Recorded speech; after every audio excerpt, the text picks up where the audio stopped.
Welcome to a Joycast from Joy 94.9. Visit joy.org.au to find out more about our Joycasts. Pets Aloud, brought to you by the Lost Dogs Home on Joy 94.9. It is Joy Radiothon, and this year we are celebrating bringing joy to the world. Now, it is quite easy in the animal welfare sector to think about our own backyard and only our own backyard, and we sometimes forget that there are quite a number of countries that are a lot worse off than Australia. My good friend Nicole Beasley, who is a dog behavioural specialist and head of Planet Canine at the Lost Dogs Home, is quite passionate about helping the street dogs of Nepal. I caught up with her this week to find out a bit more about an organisation known as Street Dog Care. You've had quite a bit of experience in Nepal. What was your first experience like there? Nepal is an amazing country. It's a country of real contradictions. When I first arrived in Kathmandu, I actually thought that I'd arrived in hell. It's a country that's recovering from civil war. Basically, when you take the taxi ride from Kathmandu airport into the city, there's no footpaths, there's open sewers, there's little shop fronts that people are living in, but they're right on the street. So crazy traffic, street children. It was a bit like a scene from a war zone. The dogs just live amongst it. They just basically live, they sleep in the middle of the road or sleep on the street or wandering around looking for scraps of food. That was my very first impression of Nepal, but it only took, less than 10 hours, I think, to become fully immersed in the absolute beauty of that country. What's the culture like over there? Amazing, because when you think Buddha was born in Nepal 500 BC, so there's an amazing culture there. There's an amazing mix of religions in Nepal, sacred sites. The beauty of the country really is in the natural beauty. They have the Himalayas, of course, so you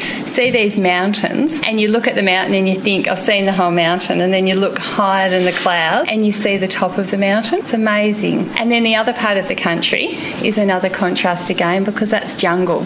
And that was our reason for going to Nepal. We wanted to go to Chitwan National Park, home to the one-horn rhino. And now you've been back to Nepal. What brought you back? The dogs. The dogs brought me back. We were in Chitwan. We stayed in a little village called Soraha, and of course we spent lots of time in the jungle filming the wild animals, but I probably spent more time outside filming the dogs that were just living in amongst the community, because it was just amazing to watch packs of dogs and to watch one particular dog who was the boss dog, the alpha bitch, and how she would control all of these dogs, and also to get to know the nature of the dogs. They are dogs that are suffering mange.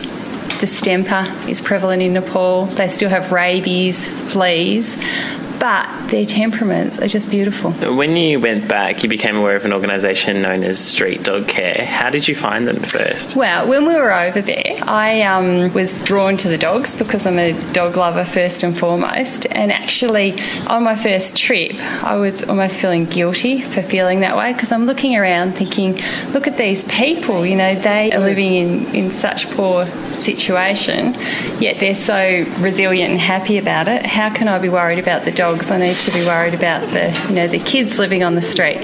And then when I got time to go home and process, I thought we need to figure out how we can help the dogs, because that's what I do back here. I've got a great network of people that can help.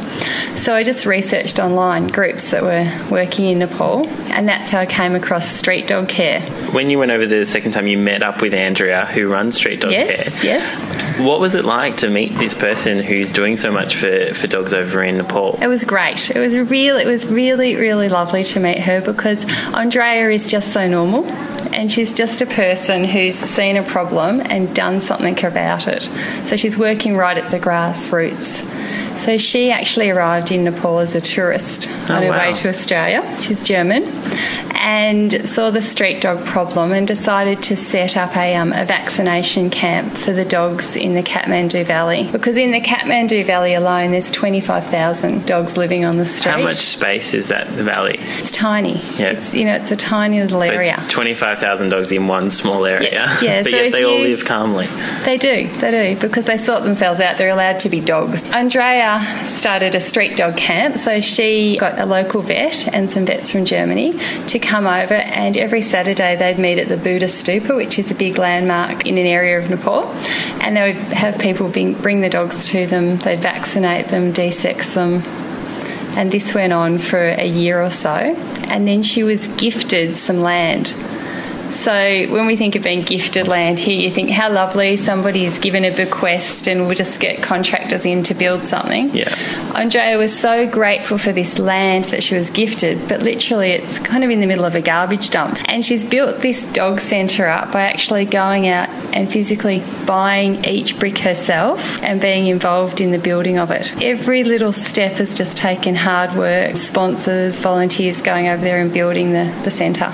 So do they get any government funding or anything like that? No, it's absolutely 100% volunteer run. So you have been listening to my interview with Nicole Beasley, head of Planet Canine and passionate supporter of the Street Dogs of Nepal.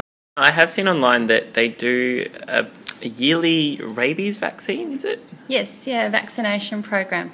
Because if rabies can be controlled in the Kathmandu Valley, then the dogs are going to be not so feared really by tourists and locals. So Andrea started off vaccinating 250 dogs in the first year, and that was largely done by local people bringing the street dogs to her at the stupa.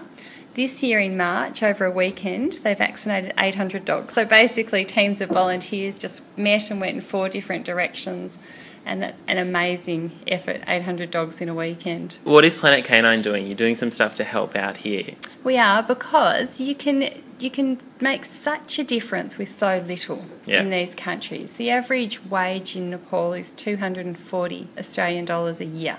Our first little fundraiser event was a play group for small dogs. So this group meets together once a month and their dogs all have a play. So we raised money for Street Dog Care. We only raised a small amount of money. It was only $340, but that money pays for the occupants of a kennel at the Street Dog Care Centre for a whole year. So if there's something so little in Australia, it has such a big impact Exactly. overseas. And the reason that I'm committed to doing this is because I've been there and I've seen it. And I know that the person I'm sending this money to is actually going to use it for the dogs. We're also having a photo day, which you're coming along to donate your services, and it'll just be a really fun day where we're taking action photos of the dogs. The people will pay a small fee. Yeah. Yes, and all that money will go directly. So we'll sponsor another kennel for them. We'll have training walks and trivia nights and just things that involve our dogs and having a bit of fun. So if listeners want to get involved, how can they go about it? Where should they look? You can look at their website, which is streetdogcare.org. You can donate directly via that, or you can jump on a plane and head over to Nepal and have the holiday of a lifetime and also help out Street Dog Care. And if they want to get involved with any of the Planet Canine fundraisers or anything like that? Give me a call. Excellent. So that website is www.planetcanine.com.au. Yes.